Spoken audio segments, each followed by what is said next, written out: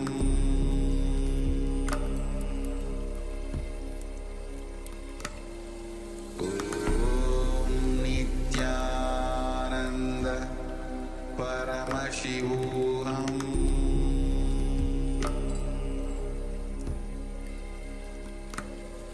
Om Nityananda Paramashivoham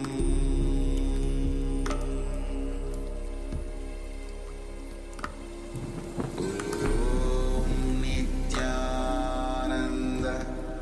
Paramashivoham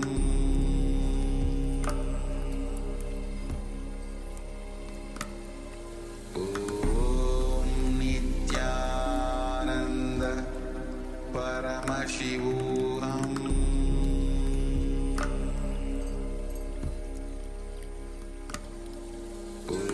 Om Nityananda Paramashivoham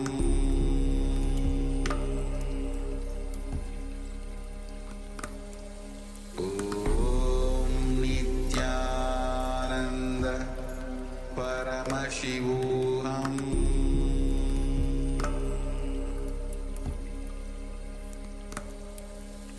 Om Nityananda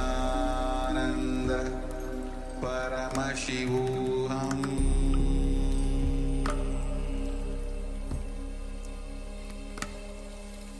Om Nityananda Paramashivoham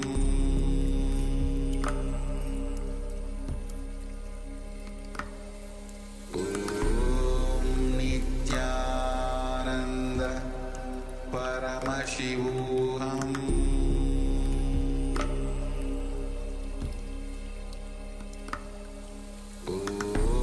Om Nityananda Paramashivoham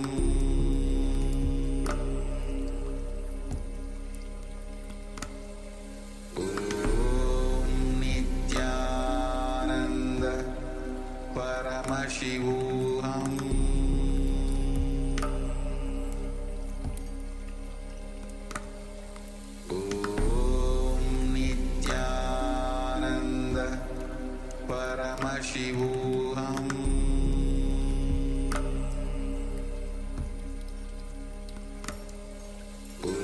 Om Nityananda Paramashivoham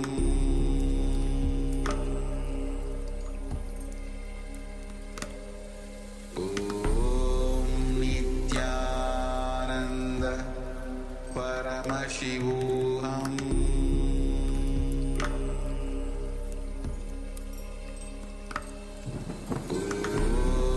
Nityananda Paramashivoham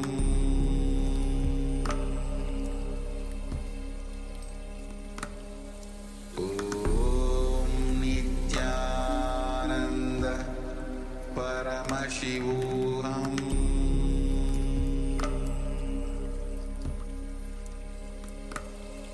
Om Nityananda Paramashivoham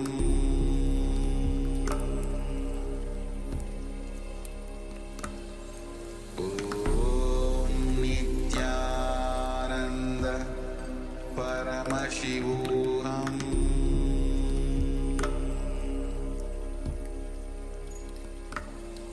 Om Nityananda Paramashivoham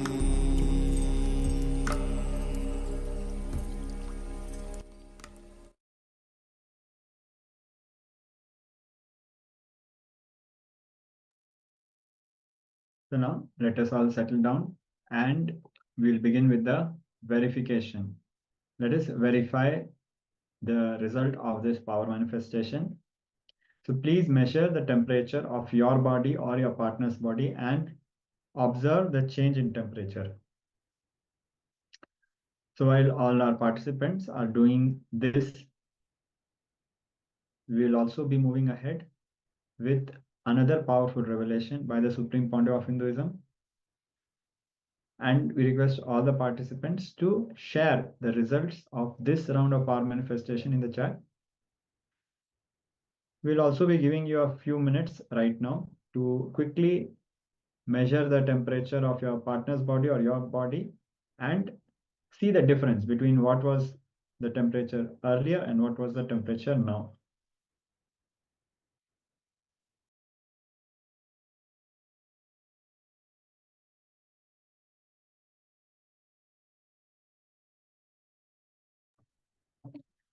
So now we'll be moving ahead with another powerful revelation by the Supreme Pontiff of Hinduism about having the right perception of time. So now let us prepare ourselves to move ahead with this powerful revelation by Swamiji.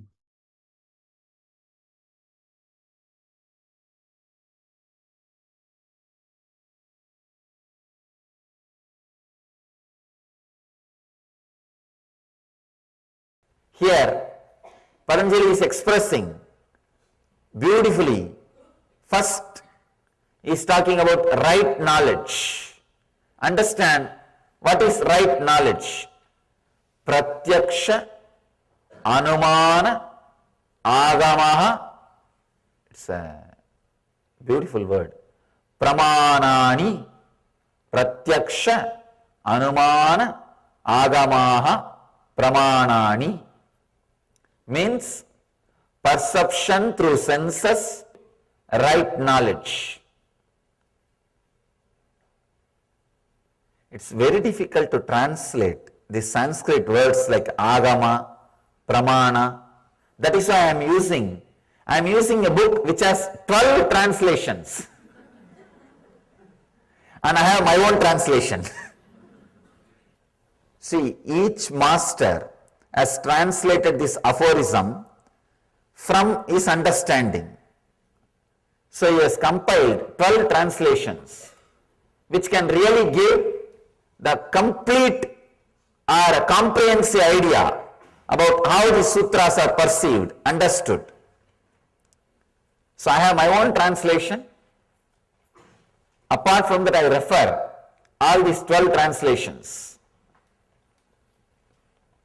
So that whichever suits or whichever is more close to the original sutra, I am trying to use that translation.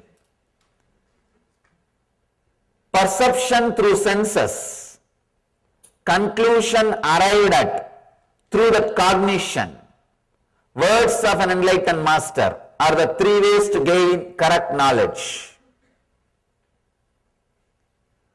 Perception through senses, please understand, it means your senses should be pure and fresh, not the perverted senses. If your senses are tired, overworked, overwhelmed, it cannot give you the right perception. If your senses are tired, the moment somebody enters the room, you will feel he is going to fight with you. If you are tired, you will always be expecting enemies. If you are alive, fresh, even your enemies will look like challenges for you. They won't look like enemies. You will feel, it's life, let's live. If you are tired, if you are feeling dull, even your friend will look like enemy. When he enters, oh God, I have to talk to him. I have to entertain him. He will not leave me. He will be inquiring, how am I? What am I doing? Oh, no, no, no. If somebody takes him away, it will be very nice. If you are tired, even your friend will look like an enemy. He'll say, oh God, how to get rid of him. With a fresh, alive, pure senses, whatever is grasped, that itself can be proof. The three things to measure whether something is truth, right knowledge or not. First, through senses, sensory perceptions. Second, conclusions arrived at through that cognition, through that senses. When you perceive through senses, you analyze the data inside you and come to the conclusion. That is what we call cognition. Receiving the information, processing it, coming to conclusion, taking a decision. That cognition can be the scale, whether what you have is the right knowledge or the wrong knowledge. That cognition can also be the scale for pramana, proof of right knowledge. For example, if you are seeing me here, seeing is one proof, and receiving this information, internally coming to the conclusion, yes, I know him, I have heard him, I have experienced him. That is also source of right knowledge. The third important thing, very powerful thing, I think this is an important point. He says, Patanjali says, the words of an enlightened master is the third source of correct knowledge. Means, all the words of an enlightened master, whether you perceive it with your senses or not, whether you cognize it through your mind or not, it's the right knowledge. The next technical term in this verse, internal organ of perception. I just started defining few words. Emotion, the energy which gets converted as excitement and makes the motion happen in you is emotion. Joy, the small vacation you give for yourself after continuous natural torture you do to yourself. Pain, the payment you give for being in is pain. First, like when you learn any subject, how you are given a dictionary. When you learn English, you are given English dictionary. When you learn Tamil, you are given a Tamil dictionary. When you learn Sanskrit, you are given a Sanskrit dictionary. Same way, when you learn life, you should be given life dictionary. Where is life dictionary? Internal organ of perception is the spark came out of your life source, making organs alive and perceive, process information. Understand this example. A heap of rice after digestion. A fly is continuously sitting between these two. The rice after digestion is your organs. The heap of rice is your self, means the cosmic self, life source. This bee which is moving continuously makes this heap of rice after digestion feel it has life. That is internal organ of perception. Because this fly is moving so fast between these two, this heap also starts feeling, I am also alive. I am also being eaten by somebody. But actually that heap is not being eaten by the bee. Heap is getting spoiled by the bee constantly sitting here after sitting there. If continuously it is sitting here, there, what happened? Whatever is stuck in his leg, it will come here. After 100 times, this whole heap of rice will look little yellowish. Now, unless visually I describe, how will you understand? That bee is internal organ of perception. What we call chakshu, when it sits on the eyes. We call it shrotra, when it sits on the ears. We call it grana, when it sits on the nose. We call it sparsha, when the bee sits on the touch. Chakshu, shrotra, jihva. We call it jihva, when it sits on the mouth. That is internal organ of perception. And the intelligence, this is a key term. Intelligence is constantly remembering the internal organ of perception does not have individual existence even though it claims to be having, is intelligence. Knowing that the feeling of your doership is not a solid experience, it is a simple When you know this, you will always carry the light mood in the life. The energy circuit. That energy circuit gets alive when your whole body laughs, when you are just laughing. The fellows who are laughing around will not be fooling around. If you are fooling around, you will not be able to be laughing around. Intelligence is the non-trust on the internal organ of perception, not trusting the internal organ of perception as the ultimate minister, advisor, counselor, not trusting the advice, counseling given to you by the internal organ of perception as ultimate is intelligence. Now, I have given you the definition of all the three technical terms. Understand the sacred secret from this verse. Sense organs, the internal organ of perception, and the intelligence are said to be the seat of this insatiable, all-consuming desire. Even though intelligence does not take the internal organ of perception as the ultimate authority, still it has a little bit of hangover with the internal organ of perception.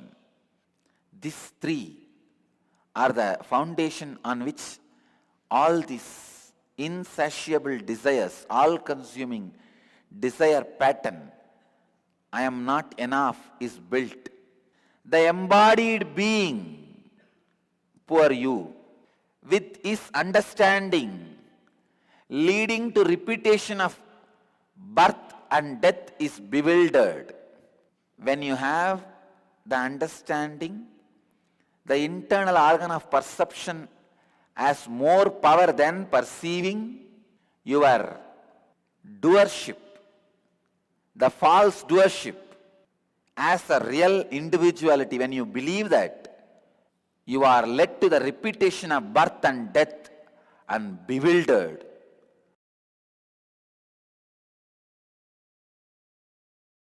Perceptions of 9 holes should not be the decision-making factor in your life. They can be entertainment factor, nothing wrong.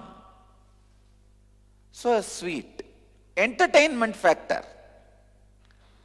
I know one fool married to one girl just because she can prepare certain sweet. No, really. You could have married to a maid.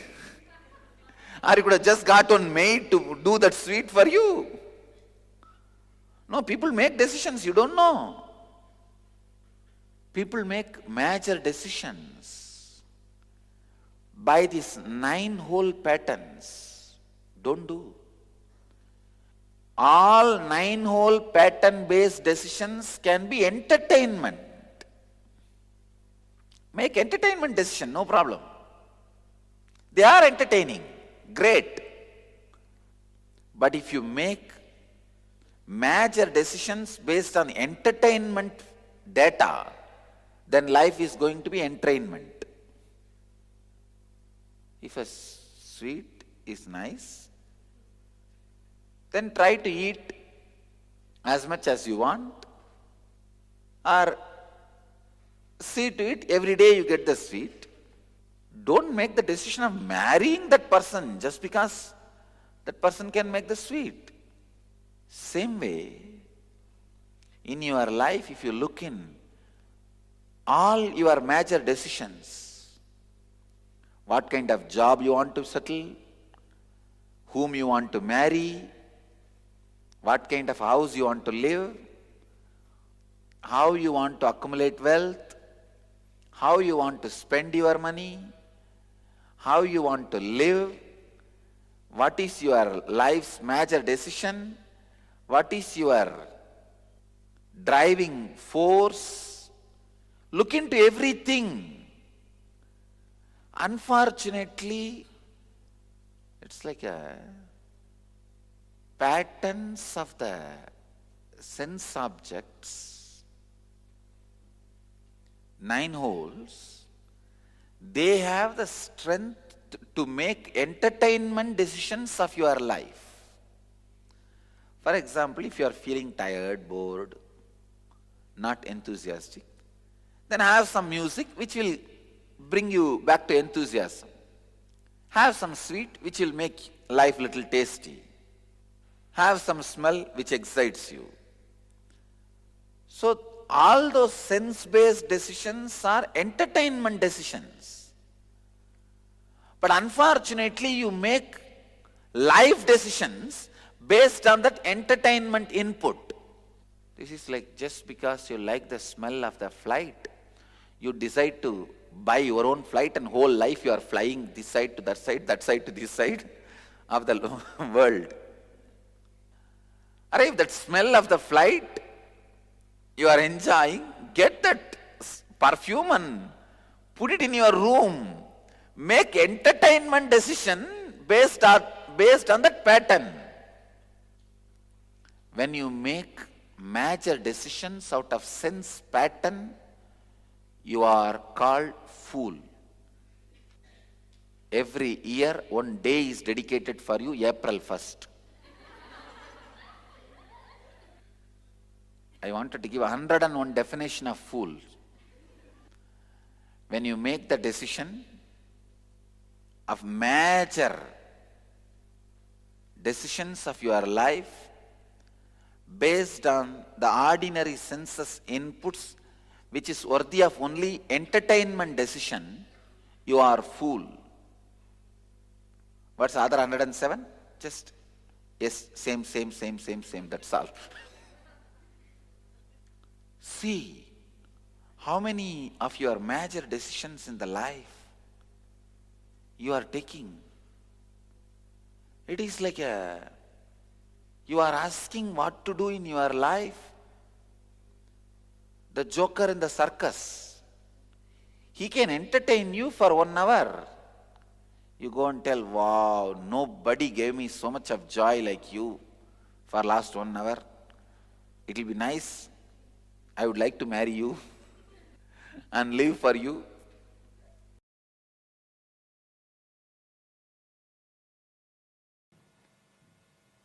People tend to tell me, I don't have time.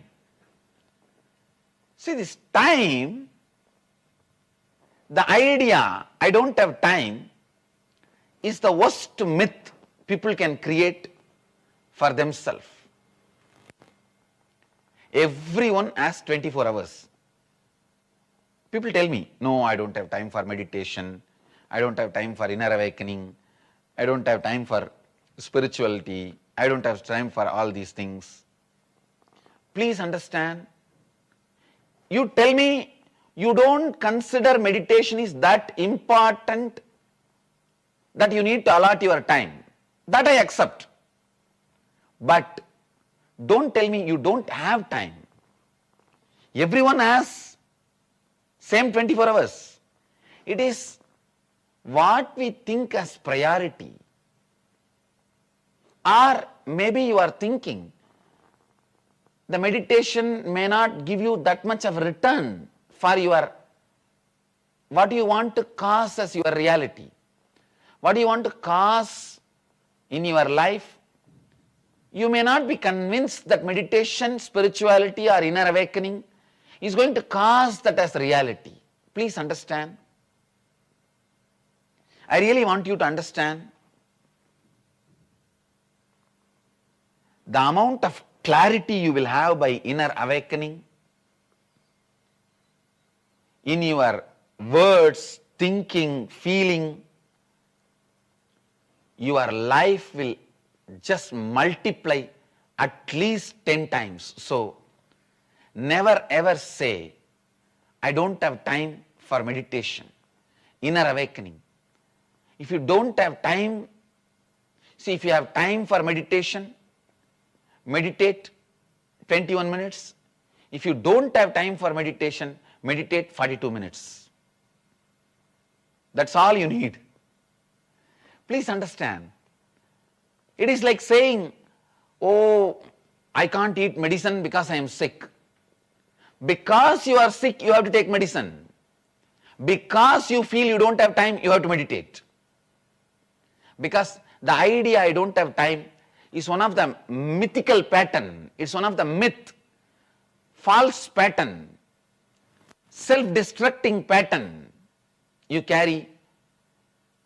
If you say you don't have time for inner awakening, I guarantee for any new thing in your life, you will say the same reason, I don't have time, and you will avoid all the new possibility in your life. I have seen people who avoid all new possibilities in their life in the name of I don't have time with that pattern. Then after some time, they have their whole life in front of them and they don't know what to do. Having the life in front of you and don't know what to do is what I call killing the time. When you try to kill the time, please understand, time will kill you. When you try to kill the time, what happens to you is laziness. When time tries to kill you, what happens to you is depression. This don't have the time is one of the self-destructive pattern, self-shrinking pattern you need to break. Then people say, oh, this meditation, inner awakening, all this doesn't work for me. I am too old to change. My life is already built on certain ideas. I don't think I can change. Please understand, 1,000 years of darkness does not mean the room can never be lit. The room might have been 1,000 years dark, but one candle is enough to make the room lit. Because so many years you had certain patterns does not mean you can't change. You have not even started working on it. How can you expect? How can you come to the conclusion? It doesn't work. People tell me, oh, all this inner awakening, all this works for others, but not for me. This is what I call a deep self-doubt. You can't believe something great can happen to you. A deep self-denial. Any great possibility, the moment it comes near you, the chances, the moment it comes near you, because you cannot believe it is really possible for you, you act, react the same way as if it is not going to happen to you. It is not for you. So naturally, you will miss it, and then your faith, nothing great can happen to you, is strengthened. It is like a self-fulfilling negative prophecy. Then people say, I am not qualified, I am not a meditator, I am not spiritual enough, I am not pure enough. All my life I was a druggie, drunkard, womanizer, how can I change? Please understand, this is exactly saying, oh, I was sick, how am I qualified to take medicine? If you are sick, only then you need to take medicine. If you feel you are not qualified, you are not spiritual enough, only then you need inner awakening. You need spiritual awakening. And the peak is their self-doubt, self-hatred, self-denial. They try to project it on me also. They ask, why is Swamiji doing all these programs and helping people? What must be the purpose? Please understand, with all my integrity and authenticity, I am very clear. When I enrich more and more people, cause enlightenment to more and more people, I feel I am enriched. I am enjoying it. Bliss, when you share, it grows. Suffering, when you share, it reduces. Sometimes people are afraid of too many changes. They feel, no, no, no, no, no, no, no. If I take up spirituality as a solution for my problems, inner awakening as a solution for my problems, too many changes may happen in the life. Please understand, I tell you again and again, inner awakening is not changing your actions, it is changing your perceptions. It is not changing, adding or deleting some actions. It is changing your decisions about you, changing your perceptions about you, changing how you feel about you, how you feel about others. All these doubts, what I call self-doubt, self-hatred, self-denial. If you think, how can I transform? Self-doubt. If you think, I am not qualified for transformation, self-hatred. If you think, transformation cannot happen to me, self-denial. SDHD, I call it, self-doubt, hatred, denial. Get out of your SDHD. That's the first step for inner awakening. First step for inner awakening is get out of your SDHD.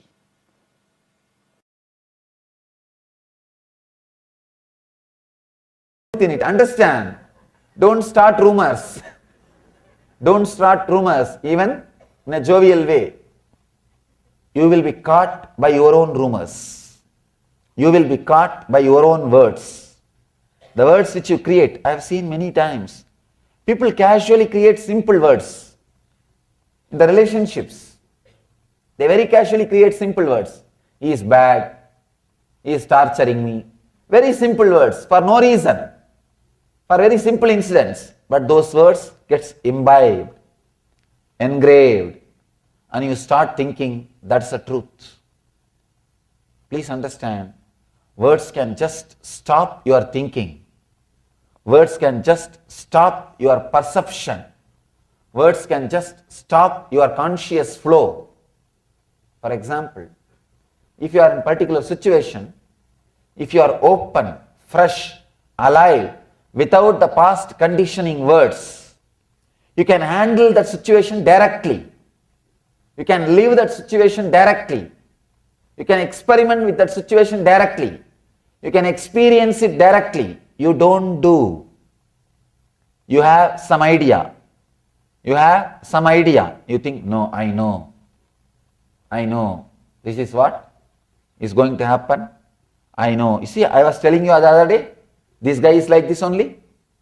Your mind comes to a confirmation and immediately you jump and start taking actions. Look into yourself. All your suffering, I can say capital letter ALL, all your suffering is just with this one problem, carrying, interpreting based on the past conditioning leads to misconception or wrong understanding. Wrong understanding means wrong decisions, suffering. You can see in your life. You don't wait till the situation comes in front of you. You take your own decisions, your own ideas. Mind becomes chaos. Mind becomes chaos, completely confused. With the past engrams, you go on and on and on interpreting, create problems. Actually, many times you can see, by the time you create a whole problem in your imagination and be ready with all the weapons to attack the other person, he comes, when he starts talking to you, suddenly you realize, oh God, there is no problem at all. He did not even think about it as a problem. Here you are waiting with a high BP, with all the weapons. If he utters that word, I will utter this word. If he talks that word, I will talk this word. If he says that word, I will say this word. If he brings up that argument, I will bring this argument. You are ready with all the, what is this? How can this be? I have prepared so much. All this preparation has become waste. You start the fight. Because you don't want to feel that you wasted so much time preparing for the fight. You can see this many times in your life. With your spouse, you can see. You can see by the time she or he comes back from the office, you are ready with all your arguments. Sometimes you even start taking notes on the refrigerator. There will be white paper, and these guys take all the notes, not to miss the points. You are ready with all the arguments. But when the other person comes back, he doesn't even remember the whole fight. Doesn't even remember the subject. But what to do now? It is too much for you. You cannot leave what you prepared. Now whatever you prepared, you have to express it. You start. That's the way life goes on. Understand? Our judgment based on generalization, we need to understand an important truth. We think in a generalized way, but we live in a localized way. Our day-to-day life is dealing with one person, one situation, but your mind always generalizes. Always generalizes. I have seen many times. People have their own weird ideas, weird opinions, weird concepts. It is just impossible. Small story. One guy goes to a psychiatrist. Psychiatrist sees his behavior and all those things. He says, I'll surely try to help you. I think you have a problem that you are thinking you are a dog. That guy says, yes, small dog with a black and brown patches. Don't you see me? Doctor says, don't worry. I'll try to help you. Can you first lie down first in that couch? I'll see and try to find out the root cause of the problem. That guy says, no, I cannot do that. Doctor asks, why? No, I am not allowed up in the furnitures. Understand? If you are convinced about something, you are too strong. Instead of going to the roots of the problem, you hold on to the surface. You hold on to the surface. You know, if you go to the root, the problem may disappear. But the problem is your companion. You may feel lonely. If you don't have anything to worry, suddenly just think. Suddenly, if all the worry from you is taken away, what will happen to your life? You will feel empty, alone, lonely. I think that will become a big worry. That will become a big worry. So you don't want to look into the roots of the problem.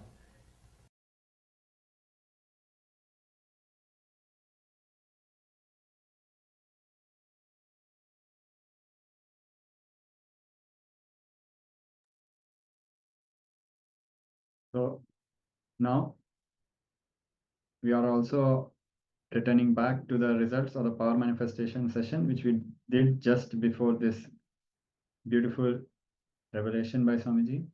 So we see Ma Saivu has shared that the temperature before was 101, 63, 70, and after it was 108, 63, and 68. So a round of applause for Ma Saivu for this round of power manifestation. So we encourage all other participants to also participate in all rounds of the power manifestation. So these powers have a profound application in healing also. So if you can change your temperature, you can also use this power. It is possible. It opens up a possibility that you can heal yourself when you have a fever or some disease. So with this, we'll be moving ahead.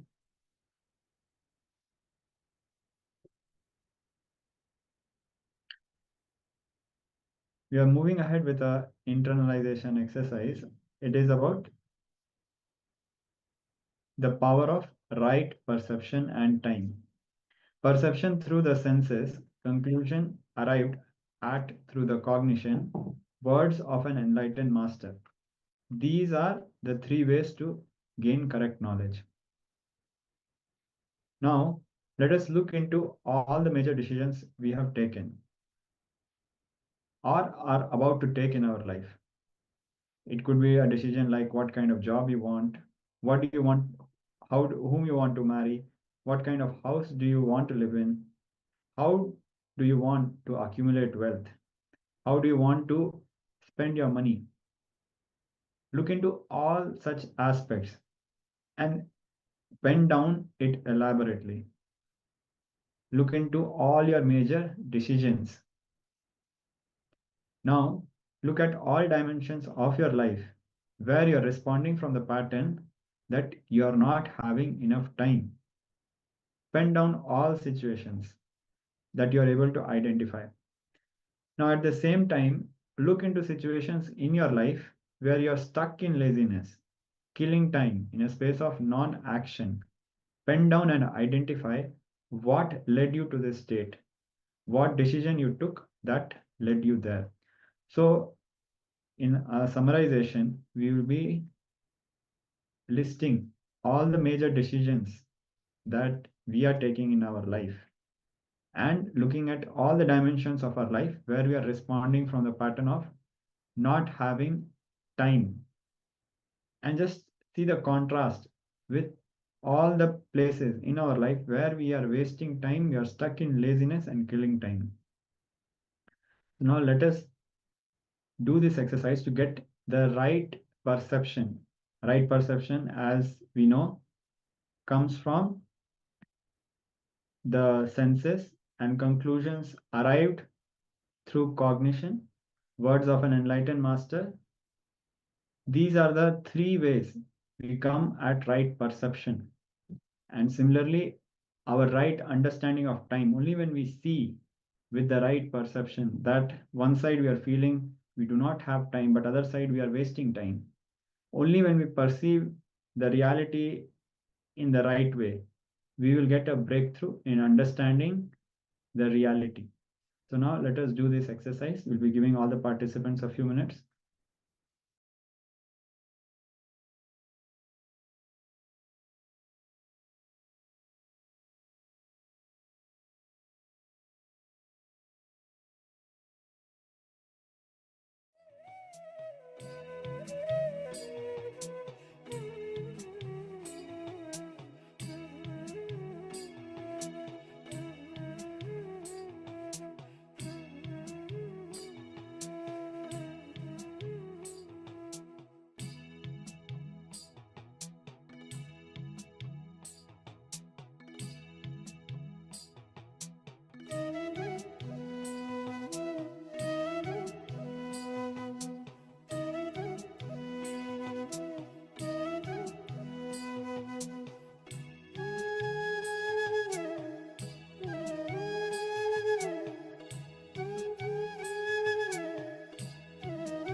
Now we'll be moving on to the next step.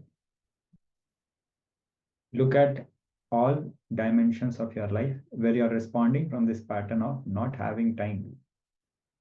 Pen down all such situations that you are able to identify. Simultaneously, look at all situations in your life where you are stuck in laziness, in a space of non-action.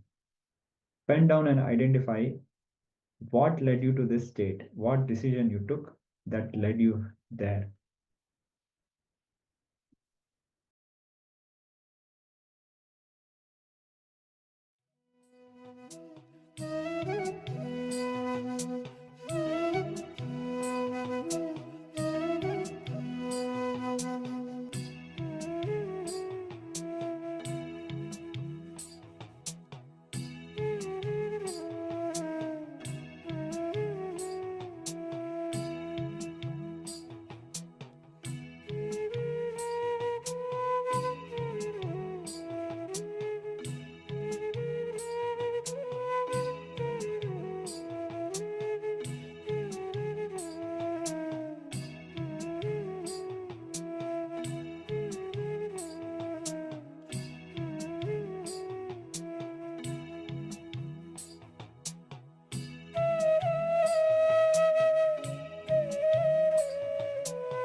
So let us now settle down from this internalization exercise. So we see many of our participants have shared their powerful clicks, powerful cognitions. We really appreciate the active involvement of all the participants in going through this internalization exercise. So now let us bolt these powerful understandings deeper into our being, deeper into our muscle memory, biomemory. We'll be doing a round of power manifestation to imbibe these powerful truths deeper into our being. Let us know. Bold all the experiences and the powerful cognitions that we were able to understand during this internalization process, and whatever we understood before this internalization process during Swamiji's own revelation. Let us now bold all of these revelations and understandings into our very being very deeply by manifesting the powers, by having an experience out of the powerful cognitions that we understood. Let us now experience them by applying those powerful cognitions in our lives. So we request all the participants to prepare yourself for the power manifestation. This is going to be like the previous round of power manifestation, where we will be manifesting once again the power of reducing or increasing our body temperature or the temperature of the body of our partners. So if the participants are able to have a partner in your own home, you can request them before you can start manifesting the power on them, or the participants can pick up a partner in the Zoom by requesting for a partner in the Zoom chat. The other participants will be happy to collaborate and manifest the power of Paramashiva and experience the Paramashivatva, that you are Paramashiva. So let us now begin the preparation process. We request the participants to take the before measurement of your body temperature, and if possible put it on the Zoom chat.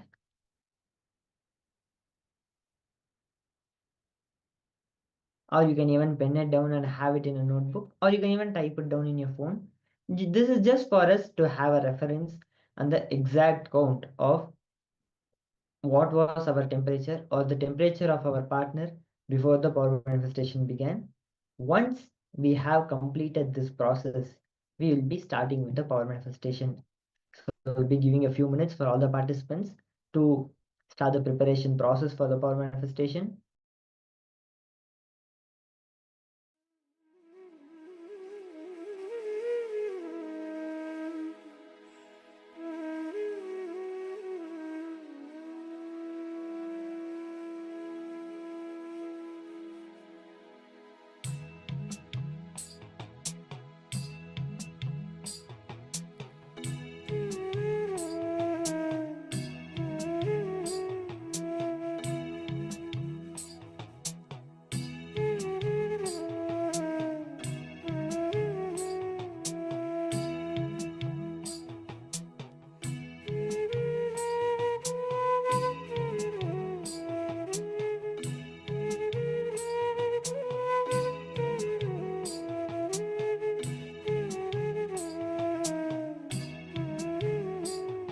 Yes, no.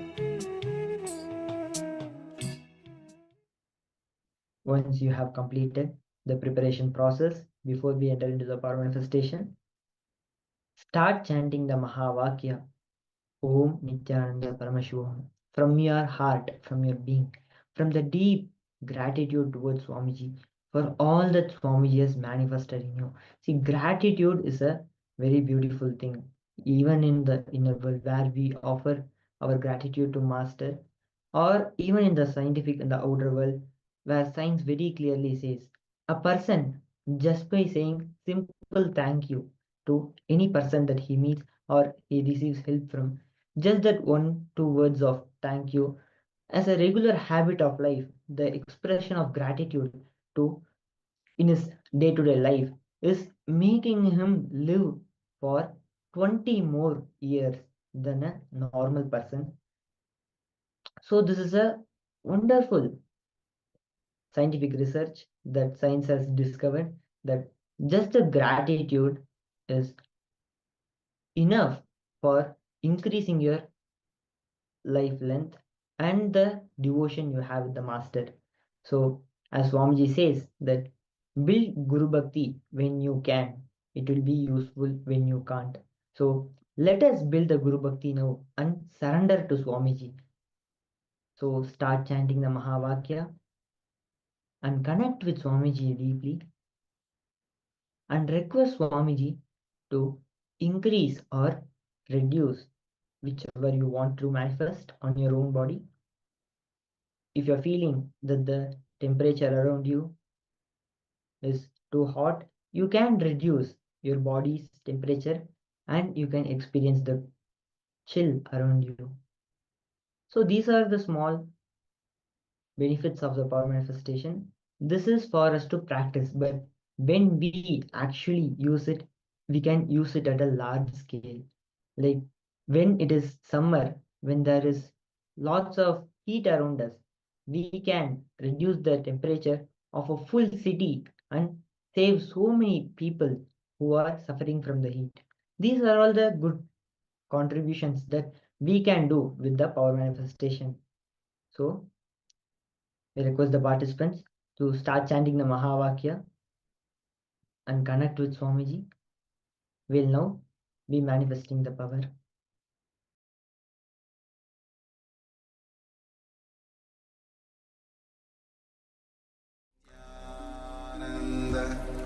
Paramashivoham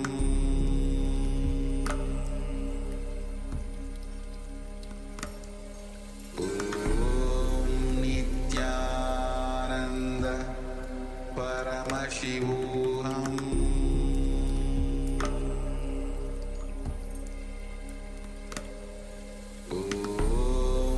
Nityananda Paramashivoham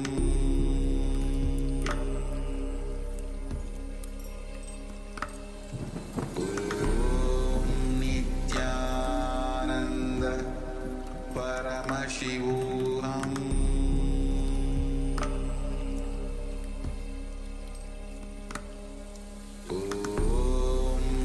Nityananda Paramashivoham Nityananda Paramashivoham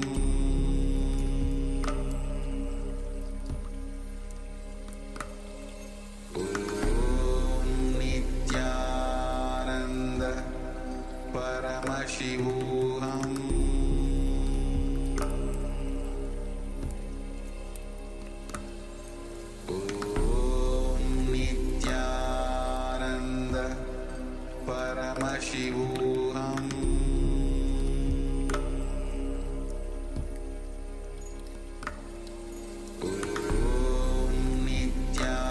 Nityananda Paramashivoham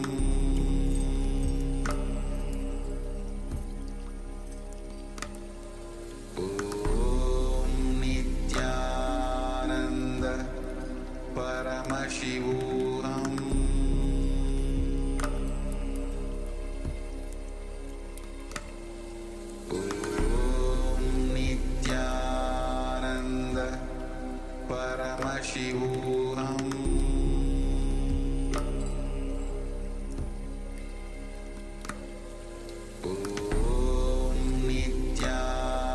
Nityananda Paramashivoham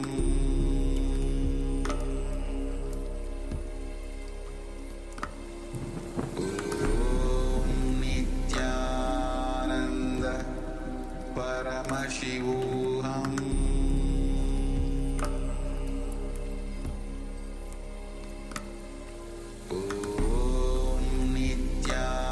Nityananda Paramashivoham